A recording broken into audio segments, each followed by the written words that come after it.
ये भाई हमारे घर का छोटा पैकेट बड़ा धमाका। ये ब्रोस्ट आ गया। उसके बाद जो लस्सी थी ना वो उन्होंने पहले ही दे दी थी, तो इसमें ऑयल बिल्कुल ना होने के बराबर था। इन रेस्टोरेंट्स के अपोजिट साइड पे बहुत सारी आउटलेट्स खुल गई हैं। जैसे कि बात थी बारी बिल पे करने की, तो मैंने अपना कार्ड दिया, जो बिल था वो उसके अंदर से आया, उसमें कार्ड लगाया, फिर उसमें पिन लगाया और जो बिल था वो निकल के बाहर आया। फिर जो बच्चे होते हैं वो अलग से तंग करते हैं कि ये लेना है वो लेना है, तो भैया इसको दिख गया चश्मा, कहने चश्मा लेना ही लेना है। अब ये चश्मा 1000 का था, 51% इस पर डिस्काउंट था। जो 4 महीने डाइटिंग करने के बाद आज भाई फर्स्ट टाइम रेस्टोरेंट पे खाना खाने आया था। अस्सलाम वालेकुम guys, this is your boy Rahat Ali. I guys doing well, welcome to another blog. सबसे पहले उठ के मैंने अपनी फिटनेस चेक की यार, 17 से 18 किलो, 17.5 से 18 किलो मैंने वेट लूज़ किया है। ये पेट मेरा इतना बाहर होता था जो कि बिल्कुल अंदर चला गया है। तो आज मैं बाहर खाने आया था।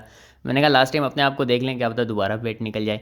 खैर, ये है रेस्टोरेंट जो कि हमारे शहर का सबसे अच्छा और डिसेंट रेस्टोरेंट है। अभी तो इन जैसे और भी इसी लाइन में बहुत से खुल गए हैं, लेकिन हम अभी भी इसी पे जाते हैं क्योंकि यहाँ पे जो फूड है वो अच्छा है, स्टाफ है वो अच्छा है, और प्राइस तो भाई सबकी सेम ही होती है तकरीबन। तो हम सब फैमिली के साथ गए थे, कुछ गेस्ट आए होते हैं, तो मैं लेट उठा था, मैंने नाश्ता करना था। नाश्ते में जो मैं पीता हूँ, एक गिलास लस्सी और उसके साथ चपाती और उसके साथ दही खाता हूँ। तो वहाँ पे दही अवेलेबल नहीं था, लस्सी हमें मिल गई, चपाती मिल गई, उसके साथ मैंने कोयलों पे बना हुआ टिक्का मंगवा लिया। अगर इंटीरियर की बात करें, बहुत ही सादा और अच्छा खूबसूरत इंटीरियर है, और इसको बने हुए तकरीबन 4 से 5 साल हो गए हैं, तकरीबन 4 साल, 3-4 साल हो गए हैं, लेकिन इंटीरियर अभी तक वैसा का वैसा है। अक्सर ऐसा होता है, रेस्टोरेंट बनता है उस टाइम तक तो अच्छा होता है, लेकिन आहिस्ता आहिस्ता रफ होता जाता है, लेकिन इसमें ऐसा नहीं है, मतलब इसको मेंटेन रखा हुआ है। और अब इसी लाइन में जैसे और भी बहुत सारे खुल गए हैं। इसका नाम था spicy and grill. Spicy and grill अपने दौर का सबसे मशहूर और मतलब कि ऐसा रेस्टोरेंट था कि मीरपुर खास में ऐसे रेस्टोरेंट नहीं थे, लेकिन ये नंबर 2 पे आता था। इससे पहले खुला था गपशप।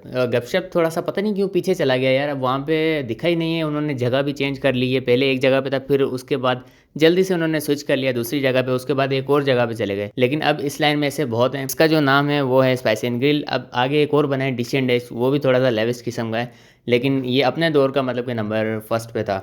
अब इस लाइन में बहुत से ऐसे खुल रहे हैं, क्योंकि जो मेरे ख्याल जो यंगस्टर हैं, एंटरप्रेन्योर हैं, यंगस्टर हैं जो अपना बिजनेस सेट कर रहे हैं, तो वो थोड़ा सा नेक्स्ट लेवल की तरफ लेके जा रहे हैं। वरना मीरपुर खास में ज़्यादातर जो चलते हैं वो ढाबा टाइप होते थे। तो अभी हैदराबाद रोड ने जितनी तरक्की की है ना भाई, एंड हो गया एंड। ये भाई हमारे घर का छोटा पैकेट बड़ा धमाका। हम सब लोग गए थे, हमना की गई थी, अरमैन भी गई थी। तो बच्चों ने जो थे वो फ्राइज़ वगैरह मंगाए, और कुछ लोगों ने रोल मंगाए, कुछ लोगों ने पास्ता मंगवाया, और मैंने जो मंगवाया था टिक्का, कुछ लोगों ने ब्रोस्ट। तो सारा जो खाना था वो आहिस्ता आहिस्ता आने लग गया। अब जो ये था इसको पास्ता कहते हैं, पता नहीं क्या कहते हैं, क्योंकि मैं तो काफ़ी टाइम से फास्ट फूड छोड़ा, वैसे भी नहीं खाता, तो मुझे इसका नाम भी नहीं पता। ये ब्रोस्ट आ गए। उसके बाद जो ब्रोस्ट जो थे ना वो काफ़ी क्रिस्पी थे और फ्रेश फ्रेश थे, साथ में फ्राइज़ थी, और एक ही इन्होंने साथ में बन दिया हुआ था, और साथ में जो था चटनी दी हुई थी, दही दही की थी शायद में भी।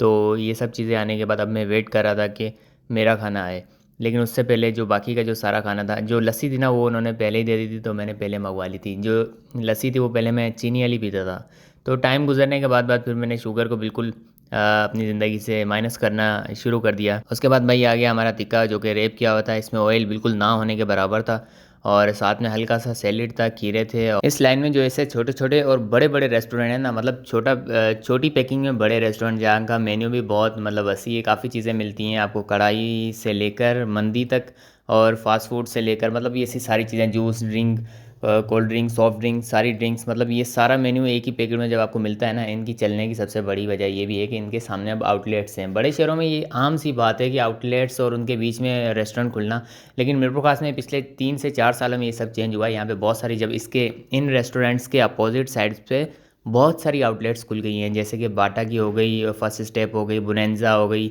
ज़रार हो गया, XYZ जो भी हैं।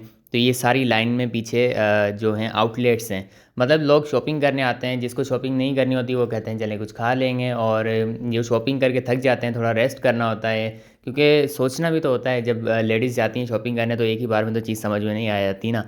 तो फिर वो वहाँ पे बैठते हैं, खाते पीते हैं, अगर किसी को पीना होता है वो पी लेता है, कोई जूस वगैरह, अगर किसी को भूख लग रही होती है तो खा लेता है। तो एक दिन अपना वहाँ पे इजीली स्पेंड हो जाता है, दिन का तो पता ही नहीं चलता। तो यहाँ पे आके फिर वो अपना जो मील होता है, खाना वगैरह, वो एंजॉय करते हैं, और डिस्कशन भी हो जाती है। और यहाँ तो शॉपिंग के बाद खा लेते हैं, यहाँ तो शॉपिंग के मिड में खा लेते हैं। तो ये दोनों चीज़ें एक साथ हो जाती हैं, इसलिए इस जगह पे, इस लाइन में बहुत सारे रेस्टोरेंट हैं, और इनकी जो टारगेट ऑडियंस है, या कह सकते हैं जो कस्टमर यहाँ पे ज़्यादा आते हैं, वो ये वही होते हैं जो शॉपिंग करने आते हैं। ऐसा नहीं है कि जो पर्सनली यहाँ पे नहीं आते लोग, पर्सनली घर से मूड बना के भी सिर्फ इन रेस्टोरेंट्स पे आते हैं।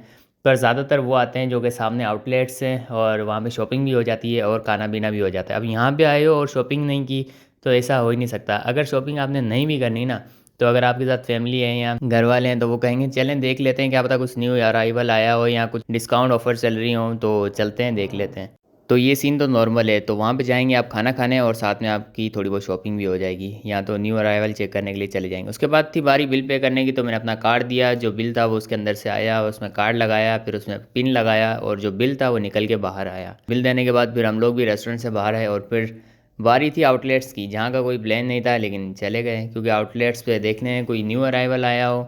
देखें ये सामने पिज़्ज़ा हट और उसके साथ स्पाइसी एंड ग्रिल, हैशटैग तो वो शॉपिंग का है, उसके साथ भी बहुत सारे हैं, जैसे कि डिश एंड डैश हो गया, अभी भी एक दो और खुले हैं लेकिन मुझे उनका नाम याद नहीं है। तो फिर जो बच्चे होते हैं वो अलग से तंग करते हैं कि ये लेना है वो लेना है, तो भैया इसको दिख गया चश्मा, कहने चश्मा लेना ही लेना है। अब ये चश्मा 1000 का था, 51% इस पर डिस्काउंट था, जो कि 490 का मिला और क्वालिटी वाइज बहुत अच्छा था। वैसे बाहर से 150-200 रुपये में 100 रुपये में मिलते हैं, वो बिल्कुल लोकल क्वालिटी होते हैं, लेकिन ये चश्मा था ना वो अच्छा था, फ्लेक्सिबल था और इसका जो मटेरियल था वो भी बहुत अच्छा था। मैंने कहा चलें बच्चा भी खुश हो जाएगा, इसके काम भी आएगा। और इतने की चीज़ थी जितने की मिल रही थी, तो हर चीज़ इतने की नहीं होती जितनी की आउटलेट से मिलती है, लेकिन कोई कोई चीज़ ऐसी ज़रूर होती है जो कि उस प्राइस रेंज में बहुत अच्छी चीज़ मिल रही होती है। सो यही था आज का व्लॉग, मिलते हैं नए व्लॉग में, तब तक के लिए अपना बहुत सारा ख्याल रखिएगा, दुआ में याद रखिएगा। अल्लाह हाफिज़।